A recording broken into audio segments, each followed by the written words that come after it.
आज के मोटिवेशनल मंत्रा में कुछ उदाहरण के माध्यम से हम समझेंगे कि मन पर नियंत्रण ना रखने से कैसे बड़े से बड़े बलिष्ठ, प्रतापी और महान व्यक्ति भी निंदा का पात्र बनते हैं। कहते हैं जहाँ गतिशीलता है वहाँ नियंत्रण भी जरूरी है। वह चाहे भौतिक स्तर की गतिशीलता हो या मानसिक स्तर की।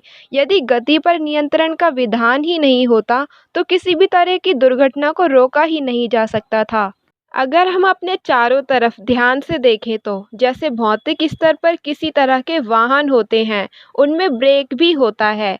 वाहन चलाने वाले व्यक्ति स्थिति परिस्थिति के अनुसार ब्रेक का प्रयोग करता है और अपने गंतव्य तक पहुंचता है।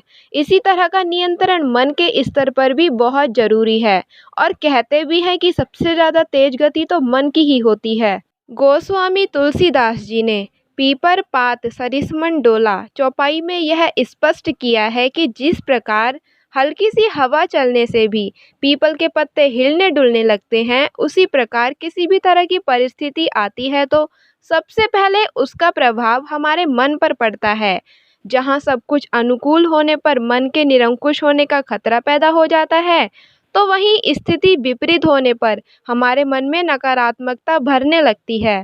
हम चाहे किसी भी युग का उदाहरण ले लें, सब में यही स्पष्ट होता है कि जिसने भी आत्मनियंत्रण नहीं किया उसको संकटों का सामना ही करना पड़ा है। चाहे सतयुग में हिरण्यकश्यप रहे हो, त्रेता युग में रावण रहे हो या द्वापर युग में दुर्योधन, सबने अपना आत्मनियंत्रण खो दिया था। इसलिए वे सभी बलिष्ठ और प्रतापी होते हुए भी मारे गए और उनका उदाहरण आज निंदनीय कार्यों के लिए दिया जाता है। एक मुहावरा भी है, बिना विचारे जो करे सो पाछे पछताए। हर व्यक्ति का मन सही गलत के बारे में उसे बताता रहता है, लेकिन फिर भी आत्मनियंत्रण ना होने से व्यक्ति गैर जरूरी या गैर विधिक कार्य कर बैठता है और फिर संकट में पड़ जाता है। इसीलिए हर व्यक्ति को अपने जीवन का संविधान स्वयं बनाना चाहिए और जो काम हमें कष्ट देता हो, हमें दूसरों के लिए उस काम को कभी नहीं करना चाहिए। कथनी और करनी में अंतर भी ना करें।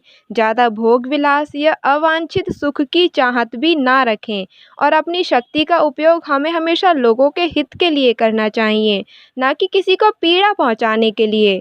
इन्हीं छोटी छोटी सावधानियों पर अमल करके व्यक्ति सुखी जीवन जी सकता है।